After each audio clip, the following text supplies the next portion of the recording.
Shalom. Puji syukur pada Tuhan, kita bisa berjumpa lagi pagi hari ini dalam anugerah-Nya untuk merenungkan firman Tuhan. Kita sudah memuji membesarkan nama Tuhan, biarlah pujian kita, Tuhan berkenan atasnya, dan berkat Tuhan melimpah atas kita semua. Pagi hari ini saya hendak membawakan bahan renungan yang mungkin sebagian sudah pernah saya bawakan di sini. Yaitu saya akan bahas mengenai suami istri. Saya perlu bawakan lagi karena mungkin perlu saya detailkan kembali. Jangan sampai salah mengerti sehingga menghalangi berkat Tuhan turun atas keluarga-keluarga yang ada di sini. Bagi yang belum bersuami istri, anak-anak, tidak masalah. Boleh dengar ini supaya tahu posisi bapaknya bagaimana, posisi ibunya bagaimana. Ya, tapi jangan menghakimi bapak ibunya ya, jangan. Tapi kalian yang masih muda-muda ini boleh mengerti posisinya suami bagaimana, istri bagaimana, dan nanti hubungannya Tuhan dengan jemaat. Sebelum saya mulai, saya akan singgung dulu bahwa Ibu R.A. Kartini, sudah tahu semua ya, pahlawan kita ya, itu kan memperjuangkan emansipasi wanita. Apa itu emansipasi wanita? Itu adalah supaya derajat wanita diangkat sederajat dengan laki-laki. Itu namanya emansipasi. Tetapi dengan kemajuan zaman, terutama di negara-negara barat, itu ada gerakan yang bukan emansipasi. Karena di barat itu kan sudah sama, laki perempuan sudah sama. Ada gerakan yang namanya feminisme. Feminisme itu akan membawa perempuan yang tadinya sederajat dengan laki-laki diangkat lebih tinggi dari laki-laki. Jadi saudara hati-hati ya, ada paham-paham emansipasi wanita itu boleh mengangkat yang tadinya di bawah sederajat dengan laki. Tapi ada paham yang namanya feminisme itu berusaha mengangkat wanita di atas laki-laki. Nah, kadang-kadang ini termasuk ke dalam gereja juga. Di gereja pun ada yang terpengaruh dengan ini. Karena itu hari ini kita akan pelajari dengan jelas supaya kita seturut kehendak Tuhan, bukan kata manusia. Kita buka Kejadian pasal 2. Kalau kita tidak memahami hubungan suami istri ini, saudara-saudara, maka berkat Tuhan itu bisa terhalang untuk turun kepada keluarga-keluarga kita. Jadi kita harus paham posisinya suami bagaimana, istri bagaimana. Walaupun ini bukan kebaktian pemberkatan nikah, tapi memang harus saya sampaikan. Kejadian pasal 2, saya akan baca ayat 18. Kejadian 2:18. Saya bacakan, Yahwa Elohim berfirman, tidak baik kalau manusia itu seorang diri saja. Aku akan menjadikan penolong baginya yang sepadan dengan dia. Jadi Tuhan mengatakan tidak baik kalau manusia itu maksud waktu itu adalah cuman Adam ya. Kalau seorang diri saja. Jadi Tuhan akan menjadikan penolong baginya, ada tambahnya, yang sepadan dengan dia. Nah ini dalam beberapa pengertian, bahkan beberapa golongan pendeta, mengartikan bahwa karena perlu ditolong, maka laki-laki itu adalah makhluk yang lemah. Bahkan dikatakan makhluk yang paling lemah sedunia. Kemarin ya kalau yang dengar cuplian video di grup, maka laki-laki adalah makhluk paling lemah sedunia. Kalau itu sampai salah dimengerti oleh anak kita laki-laki, jangan salah loh, nanti kalau anakmu laki-laki tahu-tahu jadi bencong. Karena takut kok jadi makhluk paling lemah kok. Jadi mending jadi waria kan ya. Nah, kita akan lihat firman Tuhan ngomong apa soal ini saudara ya. Saya kasih sebuah contoh dulu. Kalau saya boleh melihat seorang Goliat, siapa yang menyangkali Goliat itu kuat? Kuat kan Goliat ya? Tidak ada tanding kecuali sama Daud kalah. Kalau saudara baca, Goliat itu ada penolongnya. Penolongnya bawa perisai, penolongnya bawa lembing. Saya tanya pada saudara, kira-kira penolongnya Goliat itu kuat mana sama Goliat? Kuat Goliat kan? Jadi penolong belum tentu lebih kuat daripada yang ditolong. Jadi kalau ada logika bahwa laki-laki dikasih penolong, perlu penolong, maka laki-laki adalah makhluk paling lemah, itu hanya logika-logika cocok-cocokan aja. Kalau saudara bekerja di sebuah perusahaan, ada seorang manajer. Kenapa dia dipilih sebagai manajer? Karena dia tentu orang yang hebat. Tetapi dia perlu penolong, perlu wakil, perlu staf, perlu sekretaris. Apakah sekretarisnya lebih hebat dari manajernya? Apakah stafnya lebih hebat dari manajernya? Apakah wakilnya lebih hebat daripada manajernya? Tentu bukan. Tetapi kenapa kok manajernya perlu ditolong? Apakah manajernya begitu lemahnya sehingga perlu ditolong? Tidak, bukan. Jadi penolong dan yang ditolong belum tentu lebih kuat salah satunya. Bisa juga kekuatan yang ditolong, bisa juga kekuatan yang nolong, bisa juga sama-sama tidak kuat atau sama-sama kuat. Karena itu saudara jangan izinkan logika-logika yang seperti itu menghalangi kita mengerti firman Tuhan. Kita baca lebih jauh supaya kita paham.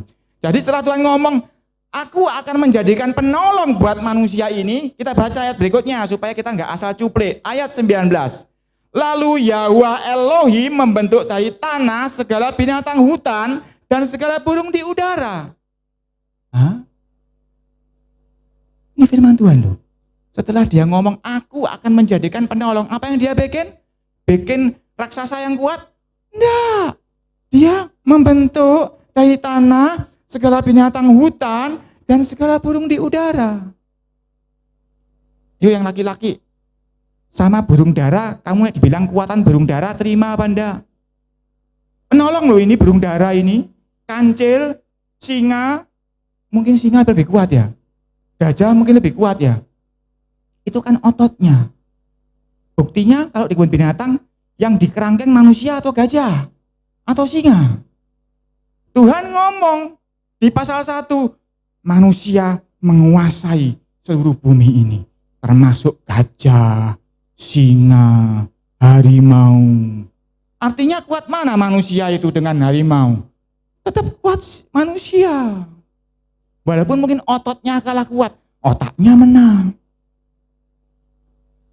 Tapi di sini saudara harus tahu bahwa penolong manusia pertama kali sebelum ada Hawa, penolong manusia adalah binatang hutan, segala burung di udara.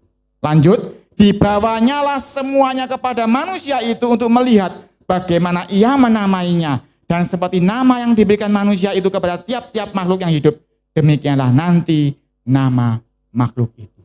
Jadi sebelum ada Hawa, ada dulu kucing, ada dulu burung-burung di udara, ada kancil, ada beruang, ada singa, ada gajah.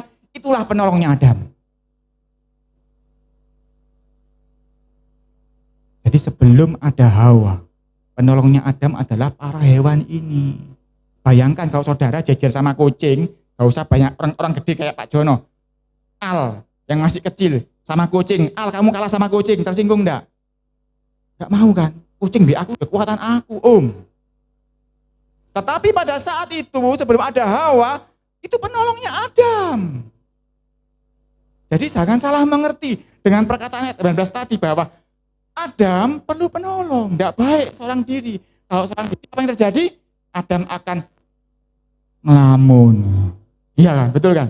Kalau saudara sendirian, tidak ada kerjaan, ngelamun toh. Apa jadinya kalau Adam ngelamun? Tuhan tidak ciptakan Adam untuk ngelamun. Karena itu dia ciptakan penolong, yaitu burung-burung di udara, ternak-ternak dan sebagainya. Dan sampai sekarang sapi kebo masih nolong manusia toh, bantu bajak. Ototnya kuat mana petani sama kebo? Ototnya kuat kebo. Tapi buktinya siapa yang diikat? Manusianya, petaninya apa kebonya? Yang diikat kebonya kan. Artinya lebih kuat manusia daripada yang menolongnya, yaitu kebo.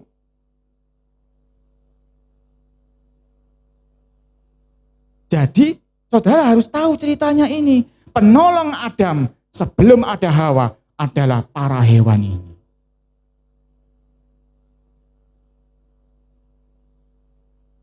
Jadi jangan salah dengan kata-kata penolong. Lanjut ayat 20. Manusia itu memberi nama kepada segala ternak, kepada burung-burung di udara, dan kepada segala binatang hutan.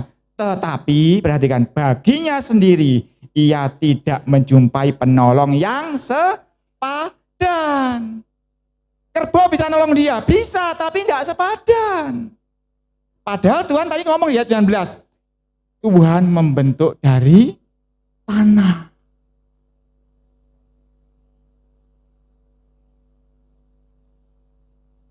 Adam dari mana? Tanah. Seharusnya sepadan enggak? Seharusnya sama-sama tanah harusnya sepadan. Tapi ternyata enggak sepadan. Jadi kerbau menolong Adam bisa tapi tidak sepadan. Burung nolong Adam bisa tapi tidak sepadan. Burung nolong apa? Bikin Adam ketawa mungkin. Seneng ada hewan piaraan. Ya, yang suka open-open binatang seneng dong, ada burung gitu seneng kan. Kan jadi sukacita, enggak ngelamun kan. Tetapi enggak sepadan. Dijak gibah enggak bisa. Ya. Dijak ngerumpi enggak bisa. Betul enggak? Enggak sepadan. Karena itu ayat 21. Lalu Yahweh Elohim membuat manusia itu tidur nyenyak.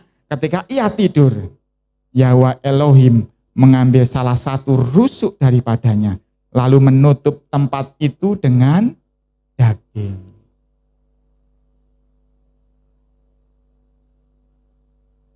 Ini ada rahasianya ayat ini, saudara-saudara. Manusia diciptakan utuh kan sempurna toh? Tapi Tuhan ngambil satu rusuknya. Apakah dengan diambil satu rusuknya dia tidak baik keadaannya? Justru dia nanti senang ketika rusuknya diambil satu. Karena akan muncul seorang Hawa. Kalau ada bagian tubuhmu yang mungkin mengalami sakit, jangan susah dulu. Kadang-kadang Tuhan izinkan itu untuk sesuatu yang lebih bahagia berikutnya. Karena ini Adam ya gitu, diambil rusuknya, diambil bagian tubuhnya, tetapi kemudian dia lebih bahagia. Ayat 22, dan dari rusuk yang diambil Yahweh Elohim dari manusia itu, dibangunnyalah seorang perempuan, lalu dibawanya kepada manusia itu. Lalu berkatalah manusia itu, inilah dia, tulang dari tulangku, daging dari dagingku, ia akan dinamai perempuan sebab ia diambil dari laki-laki. Baru setelah Hawa jadi, Adam bicara, ini loh tulang dari tulangku, daging dari dagingku. Artinya tulangnya sama apa tidak? Sama. Dagingnya sama apa tidak? Sama. Lebih kuat mana? Sama. Jadi tidak ada kemudian lebih kuat, lebih lemah. Tulang dari tulangku, daging dari dagingku. Jadi bukan kemudian karena Hawa ini penolongnya Adam, lalu Hawa lebih kuat. Tidak. Sama tulangnya, sama dagingnya. Ini saudara harus mengerti. Kalau enggak, saudara akan masuk ke jebakan paham feminisme tadi yang saya bicara. Dan itu nanti akan menghalangi berkat Tuhan. Tapi di sini ada yang berbeda, saudara-saudara. Tidak sama persis. Nek sama persis, dari apa ya? Pada lanange, pada wetoke lan. Kalau kita lihat kata di sini yang digunakan dalam Alkitab ini, ayat 22, dibangunnyalah seorang perempuan. Dibangun ini menggunakan kata dalam bahasa Ibrani bana. Sedangkan kalau kita baca di pasal 2 ayat 7, saya bacakan ya, 2 ayat 7. Ketika itulah Yahweh Elohim membentuk manusia itu dari debu tanah. Membentuk tadi membangun. Membentuk ini dari kata yatsar. Yatsar itu seperti membentuk dengan keras. Itu yatsar. Kalau saudara baca Yesaya 54 ayat 17, saya enggak baca sendiri. Yesaya 54 17 itu ada senjata yang ditempa. Terhadap kamu tidak akan mempan. Kata-kata ditempa itu yatsar. Jadi ketika ada sebotong sepotong besi ditutui, dipukuli, dibakar, dipukuli, dibakar. Itulah yatsar. Ketika Tuhan menciptakan seorang laki-laki, dia membentuknya dengan keras. Dia membentuknya dengan kata yatsar. Dari debu tanah, dia membentuknya dengan kata yatsar. Seperti dia menempa senjata. Itu dia membentuk seorang laki-laki. Karena itu tidak pantas kalau seorang laki-laki lembeng ya. Tidak pantas. Karena dia dibentuk dengan cara yang keras sebetulnya. Nah, ketika dia membentuk Hawa, dibangunnyalah seorang perempuan, dia menggunakan kata banah. Dalam bahasa Ibrani, banah ini membangun itu dengan lembut, dengan detail, dengan rumit. Kata orang Jawa, ruwet, jelimet. Ya, itulah ketika Tuhan membentuk wanita. Jadi para bapak, para suami, kalau kadang kau tidak ngerti isi hati istrimu yang ruwet, jelimet, ruwet, gak karu-karuan, itulah Hawa. Jangan kaget. Engkau tidak pernah bisa mengerti dengan 100% isi hati istrimu. Karena memang lebih ruwet waktu Tuhan nyiptakan. Dia nyiptakan dengan detail, hati-hati, ruwet sekali. Karena itu kalau saudara habis mandi, yang laki-laki paling pakai pomade ya, pakai minyak, seret-seret, mari ya. Kalau perempuan, tambah ijo-ijo, tambah apa. Karena memang lebih ruwet. Jangan protes, mah kok dandan sak jam, jangan protes. Nanti kalau mbok rubah, dia jadi maco ya apa? Ayo, istrimu maco terus ya apa? Pak, aku menjauh pisang ya apa? Lah gak enak toh, kan suaranya kan lebih lembut. Karena dia diciptakan dengan cara banah, dibangun dengan detail, dengan rumit sekali Tuhan menciptakan wanita itu. Tetapi tulangnya sama, dagingnya sama. Yang beda apa? Jiwanya berbeda. Jiwa wanita lebih rumit. Tapi laki-laki lebih kokoh jiwanya. Jadi kalau ada yang berkhotbah ngomong laki-laki itu paling lemah, perempuan itu lebih kuat dari laki-laki, hati-hati ya, bertobat ya. Kalau yang selama ini ngertinya seperti itu ya, bertobat. Karena firman Tuhan tidak ngomong begitu. Wah, Pak Yusak kan laki-laki, tidak mau dibilang lemah gitu ya. Tidak, saya ngomong berdasarkan firman Tuhan. Kalau tidak percaya kita baca 1 Petrus pasal 3. Ini ditandai dulu. Masih ada yang perlu dibicarakan. Tapi saya baca 1 Petrus pasal 3. Supaya bukan kata bibirnya Pak Yusak, bukan karena mulutnya Pak Yusak. 1 Petrus pasal 3 ayat yang ke-7. Saya bacakan ya, perhatikan. Para laki-laki maupun para perempuan perhatikan. Demikian juga kamu, hai suami-suami, hiduplah bijaksana dengan istri-istrimu sebagai kaum yang lebih lemah.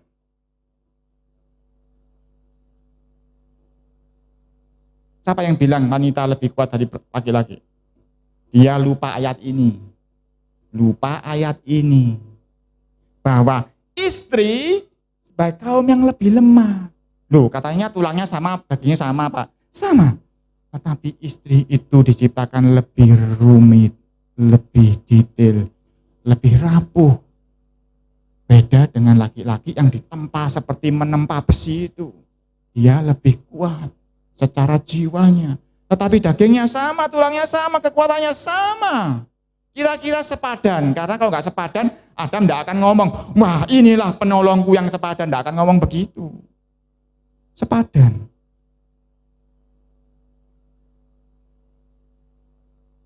Coba ya saudara kalau punya badan, tulang kan keras. Kalau pipimu ya keras kayak tulang ya apa rasanya? Enak enggak? Mau ngomong gini, nggak bisa keras. Jadi untuk menjadi sesuatu paduan yang baik, itu ada yang lebih kaku, ada yang lebih lunak. Itu loh yang bagus. Karena itu Tuhan menciptakan Hawa lebih rumit. Kalau saya boleh kasih gambaran, manusia itu seperti sebatang besi satu besar kuat gini. Kalau perempuan enggak, perempuan itu seperti rambut-rambut besi yang tahu isinya kabel. Nah, serabut-serabut tapi sama-sama segininya, besarnya sama, tapi serabut-serabut. Lebih detail, lebih rumit, tapi kekuatannya kira-kira ya sama. Tetapi kalau sampai serabutnya ini dilepas satu-satu, rapuh dia. Nah, kira-kira seperti itu.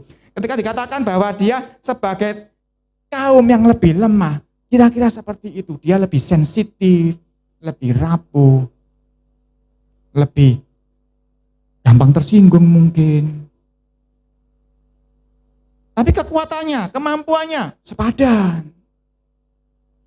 Tetapi ada sisi-sisi tertentu yang dia lebih rapuh. Karena itu dikatakan sebagai kaum yang lebih lemah. Jadi saudara-saudara, walaupun yang ngomong ini pendeta gede kayak apapun, kalau dia tidak sesuai ayat firman Tuhan, jangan diambil hati. Anggap aja dia guyon lagi ya. Kalau enggak, saudara nanti salah ngerti. Kalau salah ngerti, nanti hubungan suami istri salah, berkat Tuhan tidak turun malah. Yang masuk adalah iblis. Karena iblis ingin memutar posisi ini. Suami sebagai pemimpin, istri sebagai penolong, itu mau diputar balik sama iblis. Jadi saudara-saudara, harus paham hal ini ya. Jadi laki, perempuan, suami, istri itu sepadan, sejajar. Bukan satu hamba satunya, bukan. Dua-duanya sepadan. Karena memang Hawa diciptakan sebagai penolong yang sepadan.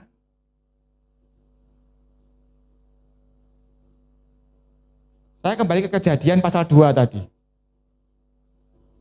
Saya tadi mencolok ke Petrus itu supaya bukan omongan saya ya yang ngomong sepadan. Karena dikatakan di situ istri sebagai pihak, bahkan dikatakan lebih lemah. Yang ngomong bukan bibir saya, Alkitab yang ngomong. Saya baca Kejadian pasal 2 ayat 24. Sebab itu seorang laki-laki akan meninggalkan ayahnya dan ibunya dan bersatu dengan istrinya sehingga keduanya menjadi satu daging. Nah, ini yang seringkali anak-anak Tuhan tidak paham. Bahwa ketika sudah suami istri diberkati Tuhan menjadi satu daging. Ini seringkali anak Tuhan tidak paham.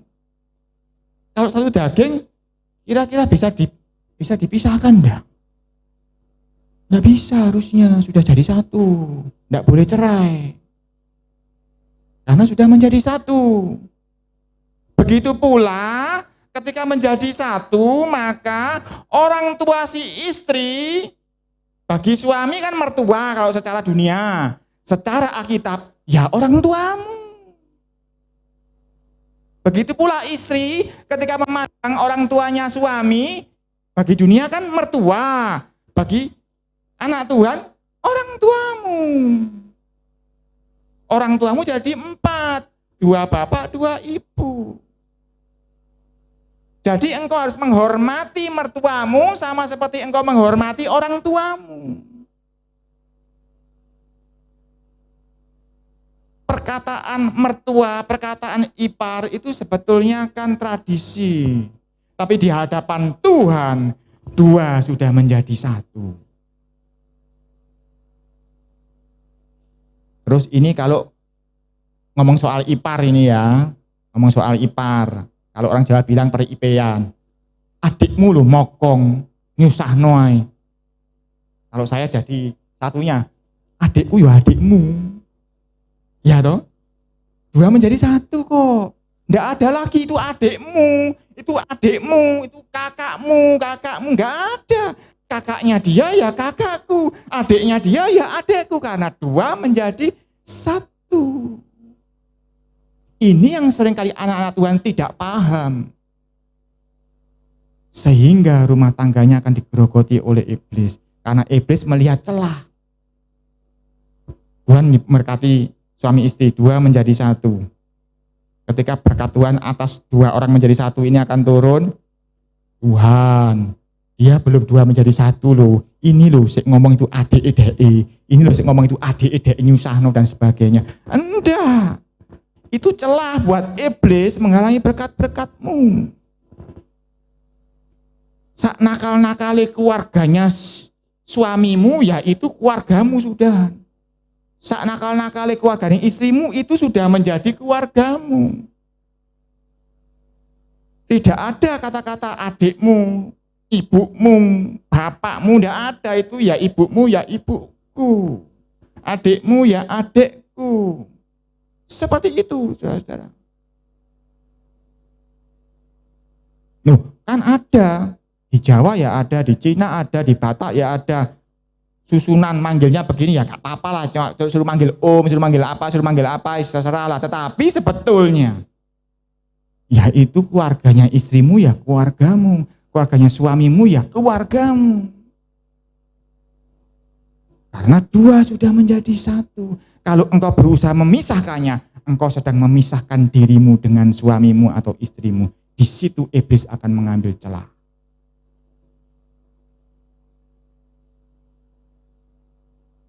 Adat istiadat biarin aja berjalan. Disuruh manggil dengan sebutan A, B, C, sebut aja. Tapi di dalam hatimu engkau harus tahu bahwa itu papamu, itu mamamu. Walaupun dia itu mertuamu secara adat, secara tradisi. Ini penting saudara-saudara. Kalau tidak, iblis mengambil celah di dalamnya.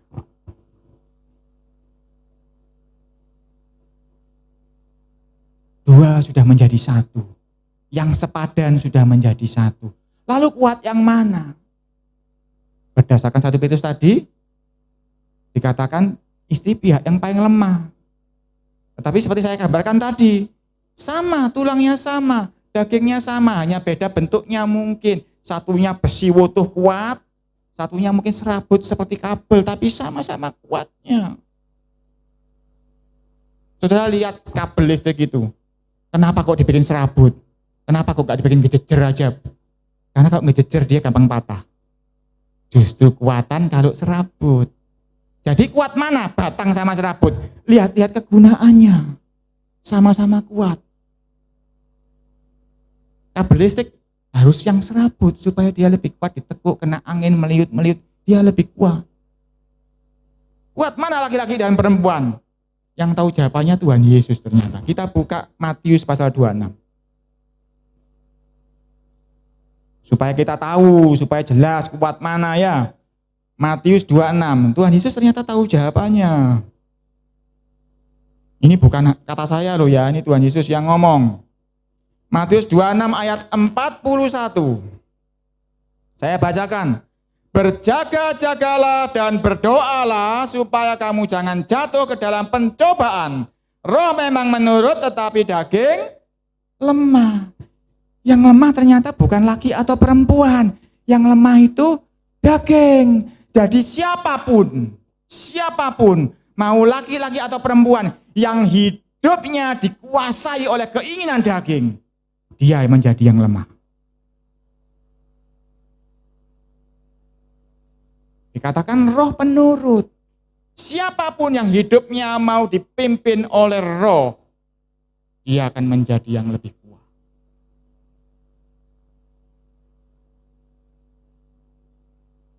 Jadi saudara-saudara, bukan antara laki dan perempuan sebetulnya yang mana kuat, mana yang lemah. Siapapun yang hidupnya dikuasai keinginan daging, maka dia menjadi lemah. Sudah jelas Tuhan Yesus yang ngomong.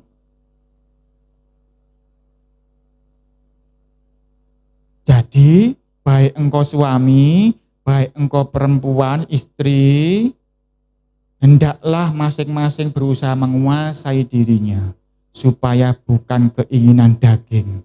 Seperti dikatakan Tuhan Yesus, siapa yang mau mengikut aku harus menyangkali diri. Menyangkali dagingnya ini.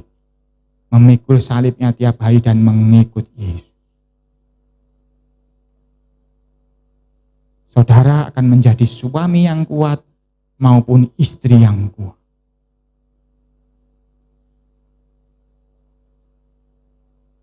Jadi Jadi saudara kalau ketemu sama iblis, saudara bisa membantah kalau dibilang istri itu penolong lebih kuat. Sorry, itu bukan kata firman Tuhan. Kata firman Tuhan, kalau menjadi kuat adalah yang dipimpin oleh Roh.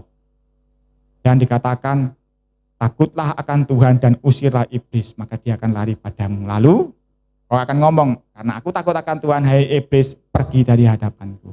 Begitu saja, saudara.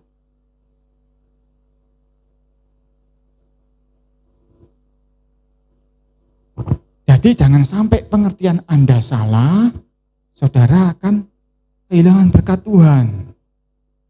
Saudara masing-masing harus berusaha untuk dipimpin oleh Roh. Bagaimana caranya? Sudah sering diajarkan melalui banyak doa, banyak firman Tuhan, merenungkan firman Tuhan, banyak memuji Tuhan, saudara akan dikuasai oleh Roh. Dan saudara akan menjadi kuat. Tetapi kalau saudara membiarkan keinginan dagingmu menguasaimu, apa itu keinginan daging? Ya saudara tahu sendirilah, yang menyenangkan daging, menyenangkan mata, menyenangkan telinga, menyenangkan lidah, dan sebagainya. Macam-macam kalau dibahas tidak habis sehari. Tapi saudara harus paham bahwa yang lemah adalah daging. Laki-laki bisa lemah? Bisa. Istri bisa lemah? Bisa. Selama mereka dikuasai keinginan daging, maka mereka menjadi lemah. Karena itu, banyak juga di sini sudah tuntunannya, bagaimana suami, bagaimana istri. Kita buka 1 Petrus lagi yang tadi, 1 Petrus pasal 3. Kita lanjut lagi yang tadi kita baca. 1 Petrus pasal 3, tadi kan kita baca ayat yang ke-7 ya. Sekarang kita yang di awal. 1 Petrus pasal 3, ayat yang ke-1 ya. Saya bacakan 1 Petrus 3 ayat 1. Demikian juga kamu hai istri-istri, tunduklah kepada suamimu, supaya jika ada di antara mereka yang tidak taat kepada firman, mereka juga tanpa perkataan dimenangkan oleh kelakuan istrinya. Ini ayat ini dahsyat loh. Disinilah posisi istri benar-benar sebagai penolong suami. Lihat, tunduklah kepada suamimu supaya jika ada di antara mereka yang tidak taat kepada firman, mereka juga, perhatikan, tanpa perkataan. Seringkali istri berusaha menolong suaminya dengan banyak berkata-kata malahan, sehingga gegeran. Kadang-kadang suami kalau sudah lemah, kupingnya ini rusak. Diomongi apik, krungune elek. Dibilangi baik-baik, dengernya jelek aja. Ya saat itu suamimu lagi lemah.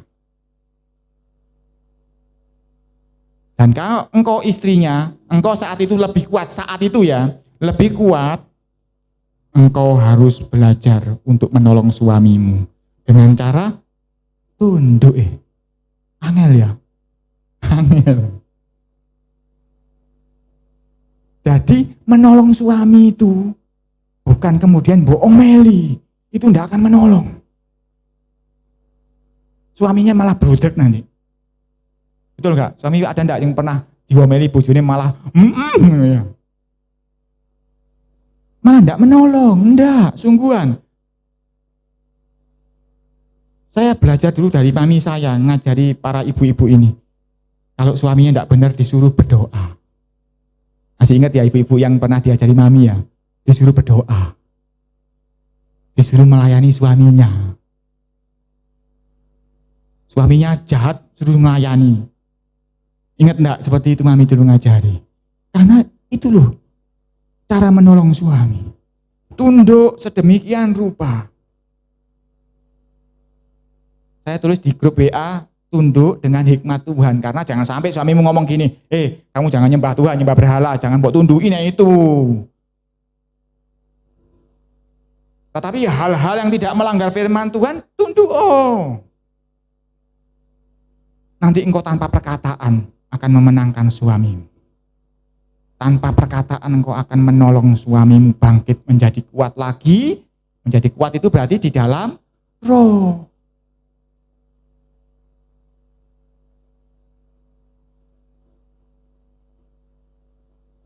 Ayat 2. Jika mereka melihat bagaimana murni dan salehnya hidup istri mereka. Nanti kalau para istri ini hidupnya saleh dan murni, tunduk kepada suaminya dengan tulus ikhlas, nanti tanpa perkataan suamimu akan dimenangkan. Engkau akan melawan iblis dan iblis akan kalah. Iblis kan berusaha mencuri suamimu itu kalau suamimu lagi error. Tapi dengan kesalehan, dengan murninya hidupmu di hadapan Tuhan, nanti Tuhan yang turun tangan. Ayat 3, perhiasanmu janganlah secara lahiriah, yaitu dengan mengepang-ngepang rambut. Saya lompati aja ini, saya nggak bahas soal ini Tuhan. Kemudian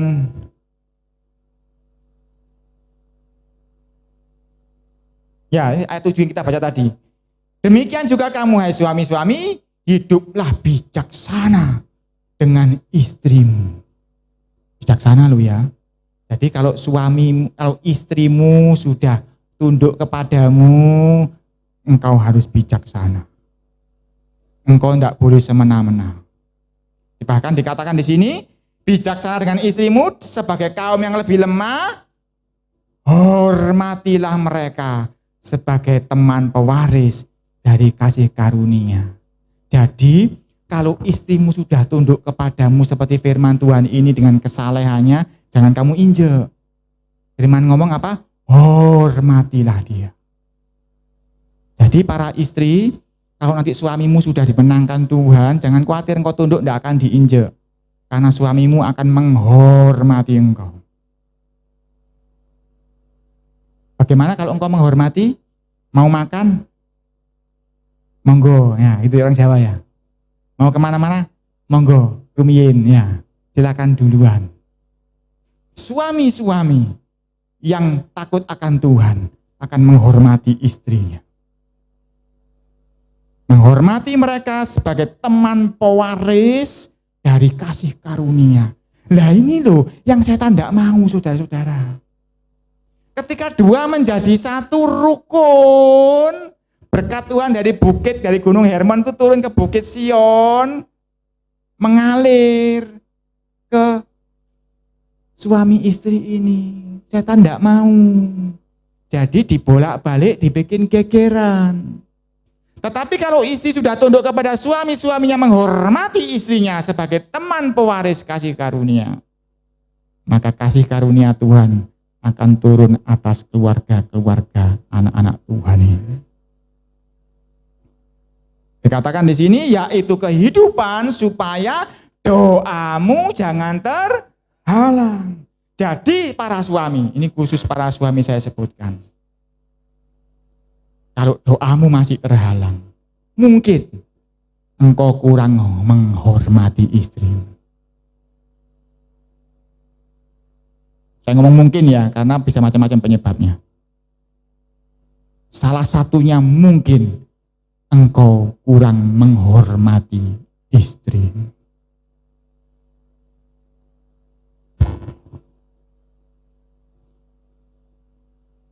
Jadi istri tunduk pada suami, iya, tapi suami harus menghormati istrinya. Sepadan toh, seimbang kan Tuhan juga. Tuhan juga nggak pilih kasih. Seimbang, sejajar di hadapan Tuhan. Bagi Tuhan, yang lemah bukan perempuan atau laki-laki. Yang menuruti keinginan daging itu yang lemah. Dan barang siapa sadar bahwa sebelahnya lagi lemah, tulungan. Entah suami, entah istri yang sedang lemah, engkau harus tolong. Istriku lho Pak, kurang ajar teman Pak, ojo tunduk Pak, aku ngomong sakecap, ngomong sewu kecap Pak. Aku harus bagaimana Pak? Tak kamplang, enggak, hormati istrimu. Suami istri sing memel itu dihormati Pak, iya. Firman Tuhan ngomong, hormati dia sebagai teman pewaris, supaya apa? Supaya doamu jangan terhalang. Doamu apa? Tuhan, aku berdoa supaya tidak cerewet. Nanti dijawab Tuhan. Nanti suami istrimu nanti kan berkurang, untuk slow gitu lambe ini. Saya tanya istri saya, yang cerewet saya malah, bukan dia.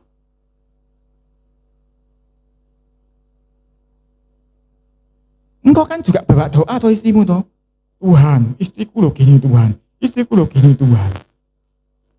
Setiap pagi ngeliat, cek pancet. Mungkin engkau masih kurang menghormati istrimu. Sehingga doamu terhalang. Jadi bagaimanapun keadaan istrimu, hai para suami, hormati dia sebagai teman pewaris dari kasih karunia. Ini saya ngomong firman Tuhan, bukan aturan saya sendiri. Kalau engkau melakukannya, berkat Tuhan akan turun atasmu. Janjinya akan digenapi atasmu.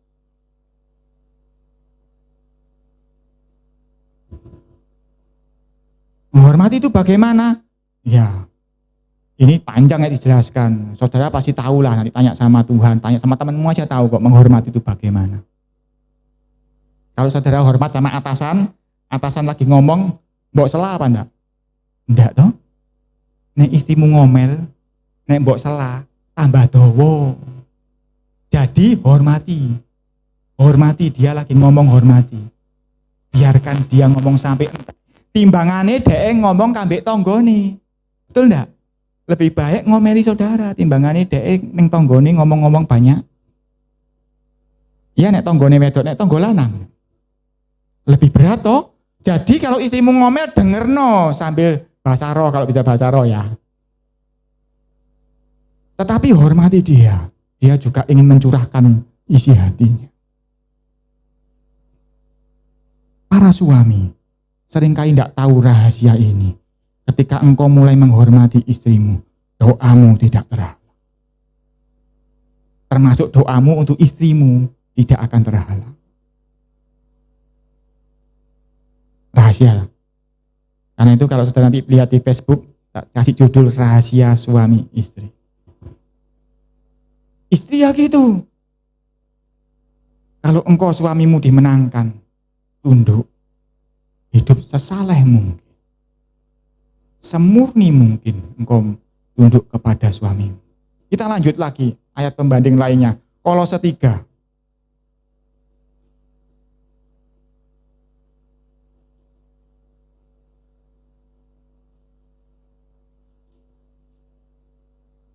Galatia, Efesus, Filipi, Kolose. Kolose 3 ayat 18. Ini sama, ini suami istri juga. Kita memang bahas ini ya hari ini ya.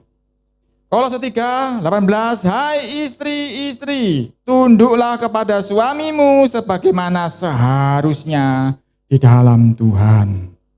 Hai suami-suami, kasihilah istrimu dan janganlah berlaku kasar terhadap dia.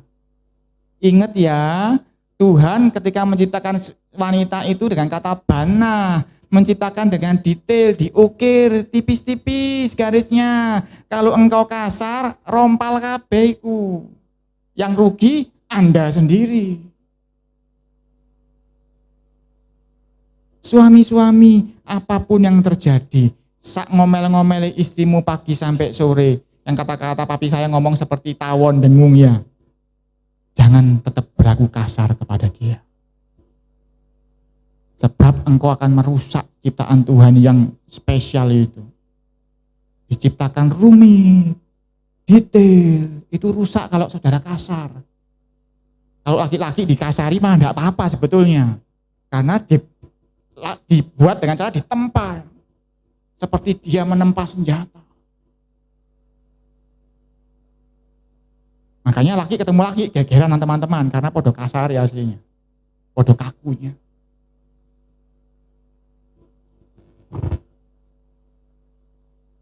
Jadi bagaimanapun istrimu, jangan sampai kasar kepada dia. Sebab dia diciptakan Tuhan dengan lembut. Kalau engkau enggak menghargai istrimu yang diciptakan Tuhan dengan lembut, berarti pantasnya kamu tolong siapa? Sapi, keledai, kambing, ya. Kalau engkau enggak mau Hawa ya dapatnya tadi itu, kambing. Turwo kambing ya. Karena apa? Memang engkau cocoknya sama Hawa. Yang diciptakan detail ini, yang kadang-kadang memang suka lambenya, kadang-kadang lebih banyak. Tapi enggak apa-apa, itu memang Tuhan ciptakan. untuk mengisi kekurangan laki-laki. Saudara bisa terima itu, teman sepadan. Jangan pernah berlaku kasar terhadap istrimu. Istri sudah tunduk, jangan kasar. Begitu pula suamimu sudah baik, sudah lembut, tidak kasar. Ojo ngelama, hai istri-istri. Jangan engkau tidak tunduk kepada dia. Nanti nek suamimu dicolong iblis, baru bingung nanti. Tetap istri harus tunduk, suami harus mengasihi istrinya dan tidak boleh kasar. Kalau lanjut 20, kayak anak-anak ini, saya nggak bahas hari ini ya anak-anak ya. Kita lanjut ke Efesus pasal 5. Betulnya ini penjelasannya panjang tapi nanti nggak cukup waktunya. Saya lanjut Efesus pasal 5. Hal-hal yang saya tidak sempat jelaskan nanti biar Roh Kudus yang jelaskan kepada saudara.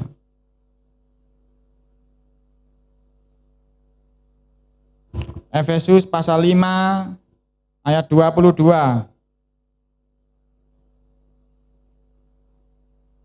Kalau sudah lihat baca judul berikutnya, kasih Kristus adalah dasar hidup suami istri. Saya baca ayat 22. Hai istri, tunduklah kepada suamimu seperti kepada Tuhan. Ngeri ya, tunduknya seperti kepada Tuhan. Ngeri. 23, karena suami adalah kepala istri. Sama seperti Kristus adalah kepala jemaat. Dialah yang menyelamatkan tubuh. Jadi suami itu posisinya apa dalam keluarga? Kepala. Istri apa? Penolong. Kuat mana? Tergantung mana yang dipimpin oleh roh. Kalau dua-duanya dipimpin roh, dua-duanya kuat. Kalau dua-duanya dipimpin oleh daging, dua-duanya lemah. Tapi di sini dikatakan, istri harus tunduk seperti kepada Tuhan. Dan suamiku tidak genap, Pak, tetap tunduk. Oh. Minta hikmat Tuhan. Dikatakan di sini,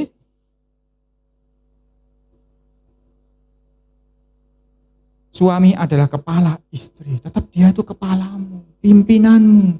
Engkau harus tunduk. Dengan bagaimana caranya? Minta hikmat Tuhan. Karena saudara juga tidak boleh ngawur tunduknya. Ya, tadi saya ngomong, kamu jangan baca Alkitab ya. Kamu nyembah berhala aja ke dukun ya, jangan. Saudara minta hikmat Tuhan. Roh Kudus akan pimpin saudara untuk tunduk yang bagaimana, yang dia berkenan. Tetapi dikatakan di sini, suami adalah kepala istri sama seperti Kristus adalah kepala jemaat. Jadi hai suami, jangan GR dulu kalau istrinya tunduk kepadamu. Ayat 24, karena itu sebagaimana jemaat tunduk kepada Kristus, demikian juga istri kepada suami dalam segala sesuatu. Ayat 25, hai suami, kasihilah istrimu sebagaimana Kristus telah mengasihi jemaat dan telah menyerahkan dirinya bagimu. Jadi jangan GR dulu kalau istrimu tunduk kepadamu, hai suami, karena engkau harus seperti Tuhan Yesus. Engkau harus mengasihi istrimu dan menyerahkan dirimu kepada istrimu. Berarti dirimu sudah bukan milikmu, milik istrimu.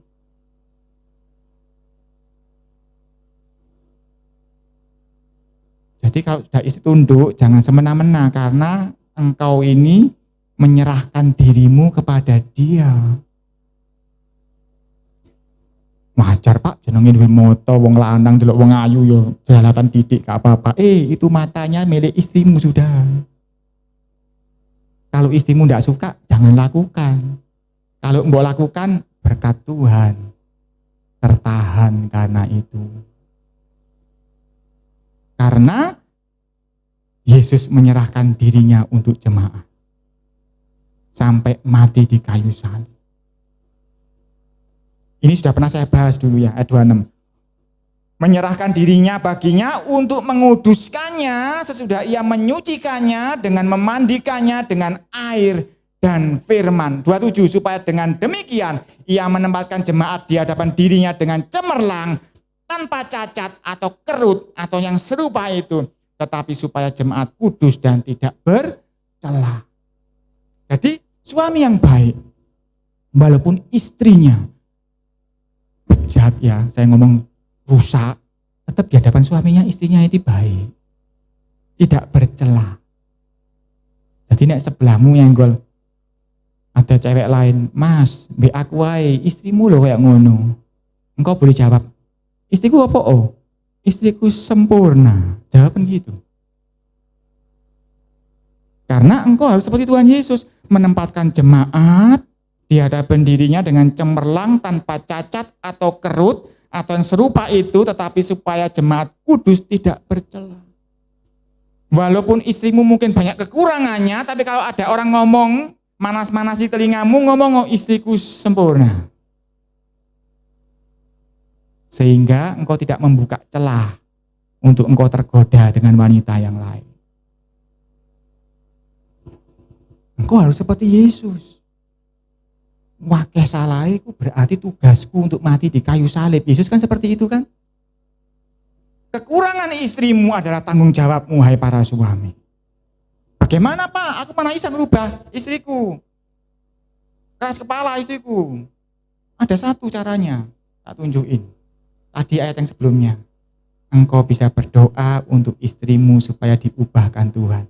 Sudah tahu bahkan 5 tahun, tak doakan 5 tahun enggak terjawab Pak. Mungkin kamu kurang menghormati dia. Apapun keadaan istrimu, hormati dia. Tempatkan dia seperti tidak bercela di hadapan. Maka doamu akan didengar Tuhan. Tuhan yang akan memproses istrimu. Isok cara halus ya cara halus. Tidak bisa, Tuhan bisa dengan cara kasar. Itu urusan Tuhan dengan istrimu. Tetapi hai para suami, tempatkan istrimu di hadapanmu seperti tidak bercela. Dan bawa dia di dalam doa-doamu supaya dia menjadi penolong yang sepadan, yang berkenan di hadapan Tuhan. Sebab engkau kepala. Sudah tahu kalau saya dulu pernah jadi manajer, jadi kepala, apapun salah bawahan saya ngomong sama bos saya, iya Pak, mohon maaf, saya salah. Padahal yang salah bawahan saya ngomong, saya salah. Karena apa? Kesalahan penolong saya, tanggung jawab saya. Jangan sampai engkau melakukan seperti Adam. Hai Adam, wanita ini loh Tuhan, jangan. Engkau harus seperti Yesus. Dosa, aku Tuhan yang disalib, jangan dia. Betul gak? Yesus seperti itu. Betul kan? Hai para suami, kekurangan istrimu, tanggung jawabmu. Bawa, tadi lo pujian tadi lo, sujud di altar Tuhan. Bawa istrimu, Tuhan, istriku. Begini. Tolong dia Tuhan. Supaya dikuasai oleh roh bukan daging. Jadi suami istri tidak perlu gegeran. Tidak perlu. Suami bicara boleh, tetap boleh. Karena kepala pimpinan kok boleh ngomong, mengajari istrinya, anaknya boleh.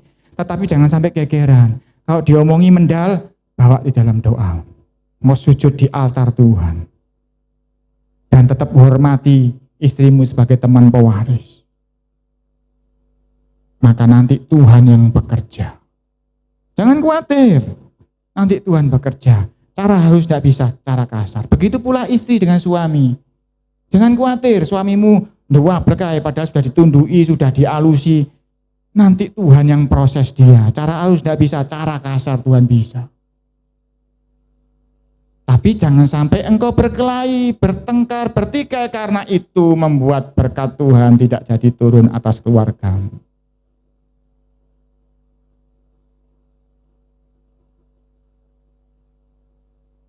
Saya lanjutkan, tadi sampai ayat berapa ini? 28.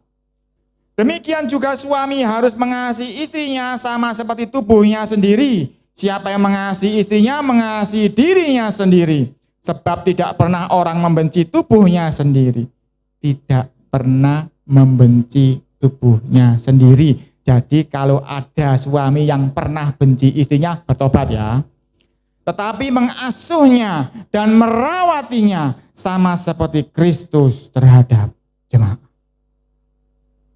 Dirawat istrinya, jangan dibenci. Seberapa bencekno, jangan dibenci.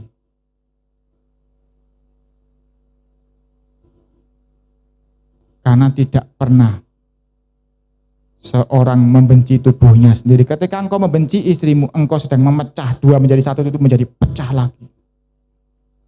Dan berkat Tuhan enggak jadi turun.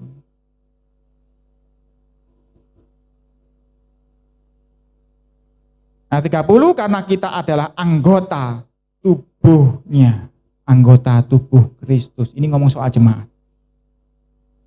31, sebab itu laki-laki akan meninggalkan ayahnya dan ibunya dan bersatu dengan istrinya, sehingga keduanya itu menjadi satu daging. Rahasia ini besar, tetapi yang aku maksudkan ialah hubungan Kristus dengan jemaat. Bagaimanapun juga bagi kamu masing-masing berlaku, kasihilah istrimu seperti dirimu sendiri, dan istri hendaklah menghormati suaminya. Ayat 32, rahasia ini besar. Rasul Paulus membahas macam-macam, tidak pernah ngomong rahasia besar. Ketika dia membahas suami istri ini, dia ngomong rahasia besar.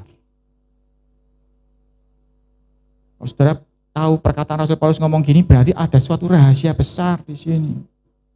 Dia ngomong, yang aku maksudkan ialah hubungan Kristus dan jemaat. Sekarang saya mau bahas Kristus dengan jemaat. Tadi kan saya sudah bahas istri dan suami. Ketika kita membahas Kristus dengan jemaat, posisi jemaat ini seperti mempelai Kristus. Berarti seperti posisi istri. Kristus seperti posisi suami. Jadi secara jasmania kita ini suami istri dengan suami istrinya masing-masing ya. Tetapi secara rohani semua dari kita ini adalah mempelai Kristus. Jadi kita harus tunduk kepada Kristus. Apapun yang Kristus mau, lakukan itu. Disuruh mengampuni, ampuni. Disuruh menyembah Tuhan, sembah Tuhan. Disuruh apapun yang di dalam firman Tuhan ini, lupa, Yesus kan ngomong di Matius sampai Lukas, Yohanes, pada mulanya adalah firman, dan firman itu adalah Yesus. Berarti semua perkataan firman ini adalah perkataan Yesus. Jadi kita sebagai jemaat, kita posisinya mempelai Kristus.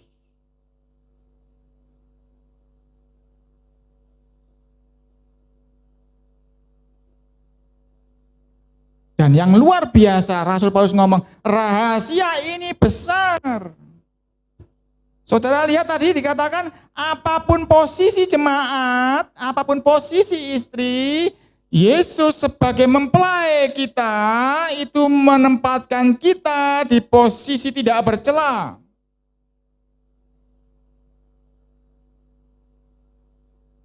Dan Yesus tidak mau kasar kepada kita.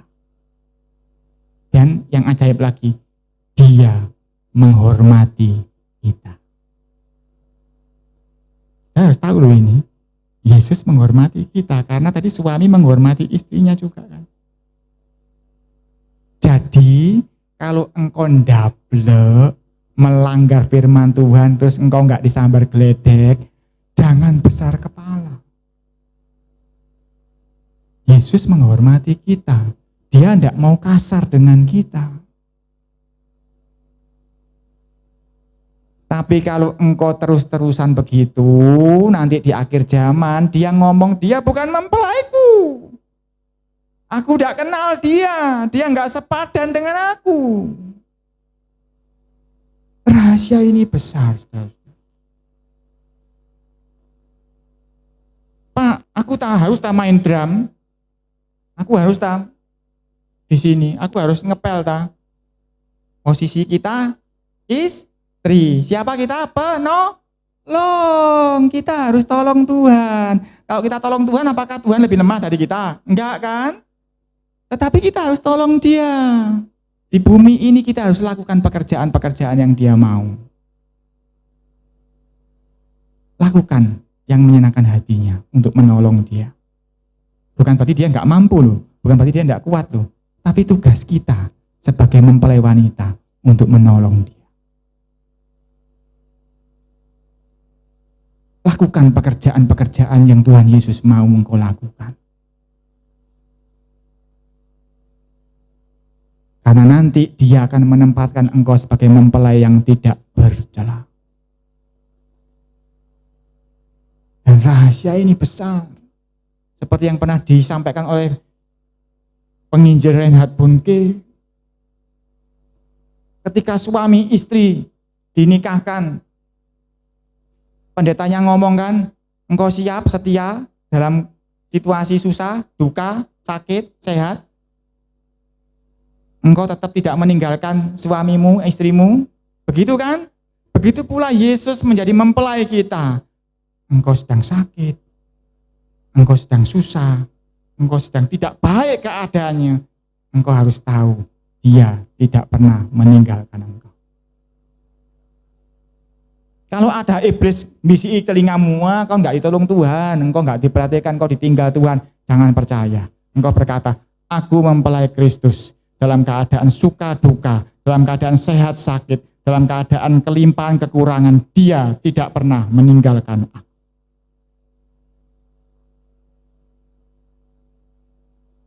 Di waktu aku susah, waktuku sendirian, Dia selalu menemani diriku. Ya, namanya Yesus, namanya Yesus. Nama Yesus yang menghibur hatiku. Jadi saudara-saudara, walaupun mungkin kita secara manusia, secara daging ini punya suami istri, tetapi secara rohani kita ini istrinya Tuhan. Kita ini mempelainya Kristus. Dan Dia tidak pernah meninggalkan kita. Dan Dia menghormati kita. Dan Dia tidak kasar kepada kita. Dia mengasihi seperti mengasihi dirinya sendiri. Bahkan Dia rela memberikan nyawanya untuk kita. Menyerahkan hidupnya di kayu salib untuk kita. Supaya kita didapati tidak bercacat dan tidak bercela. Karena itu dikatakan rahasia ini besar. Karena rahasia ini berkata saling bolak-balik. Kita menjadi mempelai Kristus, tapi kita juga ketika menjadi suami istri harus seperti Kristus dengan jemaat. Seperti dua arah rahasia ini. Dan kalau kita pegang rahasia ini, iblis itu akan lari pontang-panting. Ya toh? Nah, iblis ganggu saudara, terus saudara ngomong, aku mempelai Kristus. Berani kamu ganggu aku. Pergi enggak iblis? Pergi. Tapi iblis jawab gini, engkau kan mempelai Kristus, tapi kan engkau selingkuhanku. Loh iya, kamu loh sering lakukan apa yang aku perintahkan. Yang Yesus perintahkan enggak kamu lakukan, malah aku minta engkau malah lakukan. Berarti engkau selingkuhan iblis. Nah, jangan sampai kita menjadi mempelai wanita yang tidak setia, selingkuh dengan iblis. Nanti kita akan dibuang. Tuhan Yesus ngomong, enggak kenal aku. Enggak sepadan dengan aku.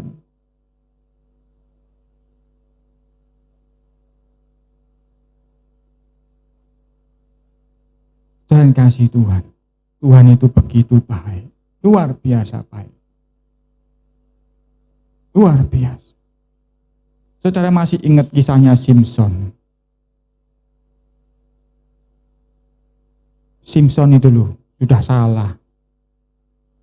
Yang tadinya kuat, jadinya enggak kuat. Jadi buta toh, akhirnya matanya dicungkil, dia buta kan, dibuat guyonan. Tapi Tuhan loh bisa angkat dia lagi.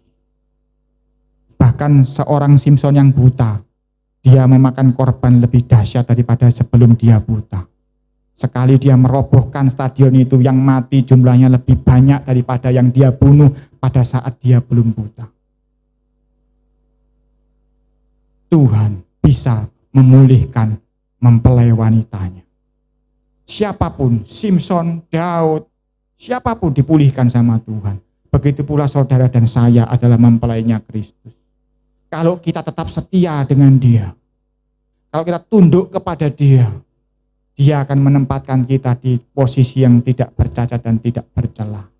Dan Dia akan mengasihi kita. Dan apa kalau seorang mempelai laki-laki mengasihi mempelai perempuan, Dia akan memberikan apapun yang Dia punya kepada mempelai wanita itu. Bahkan Yesus berkata, minta bangsa-bangsa akan kuberikan kepadamu.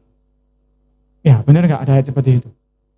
Diberikan, bahkan kalau kau minta bangsa-bangsa. Asalkan kita menjadi mempelainya yang sepadan, yang sehati, yang seirama, yang degup jantungnya sama dengan Dia, yang seperti Daud hatinya melekat kepadaku. Saudara senang enggak suami kalau istrinya hatinya melekat kepadamu?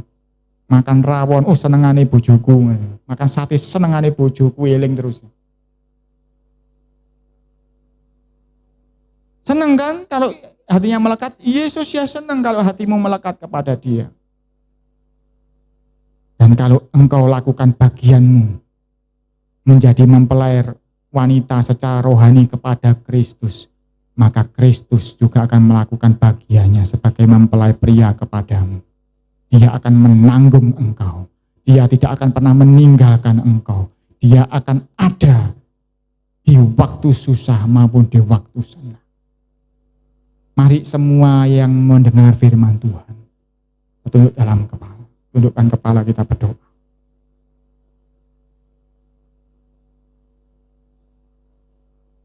Bapa di sorga, Bapa yang baik, ajaib perbuatan-Mu Tuhan. Hari ini kami belajar suatu rahasia yang besar. Rahasia suami dan istri. Bagaimana harus menjadi suami, bagaimana menjadi istri. Begitu pula rahasia ini besar menyangkut jemaat dengan Engkau Kristus. Ajar kami menjadi mempelai wanita yang sepadan dengan Engkau ya Yesus. Supaya kami meninggalkan perkara-perkara kedagingan kami. Kami mengejar perkara-perkara rohani, supaya hidup kami dipimpin oleh Roh, supaya kami boleh menyenangkan hati-Mu, supaya kami boleh tunduk kepada firman-Mu ya Tuhan. Tuhan, seringkali kami jatuh bangun mengiring Engkau. Seringkali kami juga tergoda melirik kepada si iblis. Kami melirik pada dunia ini. Mungkin kami belum menyembah iblis, kami tidak menyembah iblis, tapi kami seringkali menuruti keinginan-keinginannya Tuhan. Ampuni kami Tuhan, dan seperti janji-Mu Engkau akan membuat kami kudus tidak bercela. Bawa kami ke situ Tuhan. Biarlah hati kami dilembutkan untuk tunduk kepadamu ya Yesus. Dan biarlah kami sebagai mempelai wanita menyiapkan diri kami, karena kami tahu waktunya sudah tidak lama lagi. Engkau akan datang menjemput kami di awan-awan yang permai. Biar kami kan berhiaskan kekudusan. Biar kami meriaskan kekudusan di dalam hidup kami sehari-hari. Supaya ketika Engkau datang menjumpai kami, Engkau mendapati seorang mempelai yang sepadan denganmu Tuhan. Kami tidak sanggup melakukannya sendiri, tetapi Engkau sudah memberikan kami penolong Roh Kudus itu Tuhan. Untuk mengajari kami menjadi penolong yang baik, menjadi mempelai yang baik. Tuhan, rahasia ini begitu besar, tidak mungkin bisa dijelaskan dengan perkataan hamba-Mu yang sederhana. Tetapi biarlah Roh Kudus melayang-layang menguasai kami, menghinggapi masing-masing dari kami, memberikan penjelasan lebih dalam untuk lebih mengerti kehendak dan rencana-Mu. Supaya Tuhan, anak-anak-Mu di sini, keluarga-keluarga di dalam jemaat ini boleh mengerti posisinya masing-masing, entah sebagai suami maupun sebagai istri. Dan biar berkat-Mu melimpah atas kami semua. Sebab Engkau Tuhan yang menyatukan dua menjadi satu. Engkau yang akan berperkara dengan mereka masing-masing. Untuk mereka berkenan di hadapan-Mu Tuhan. Untuk mereka Engkau berikan kepercayaan mendidik anak-anak yang Engkau titipkan kepada kami semua. Untuk menjadi laskar-laskar Kristus, untuk kemuliaan nama-Mu Tuhan. Tuhan, rahasia ini besar, tetapi Engkau lebih besar lagi yang akan bisa membuat rahasia yang besar ini terjadi dalam hidup kami. Sebab Engkau berkuasa atas segala sesuatu. Karena itu kami serahkan hidup kami, akal budi kami, tubuh, jiwa, roh kami dalam penguasaan Roh-Mu. Supaya Engkau yang berkuasa. Engkau sebagai kepala kami. Engkau yang bertanggung jawab terhadap kami. Engkau yang mendidik kami, mengatur kami, membawa kami di jalan-jalan-Mu. Supaya kami boleh mendapatkan perkenanan-Mu ya Tuhan. Terima kasih Tuhan, ampuni kami bila kami selama ini tidak memahami hal ini. Tetapi mulai hari ini kami mau berjalan di dalam terang firman-Mu. Kami tidak mau menuruti apa kata dunia, tapi apa kata Engkau ya Yesus mempelai lelaki kami. Biarlah semua yang sudah mendengar firman Tuhan diberikan kuasa untuk menjadi pelaku firman-Mu. Di dalam nama Yesus. Haleluya. Amin. Tuhan Yesus memberkati.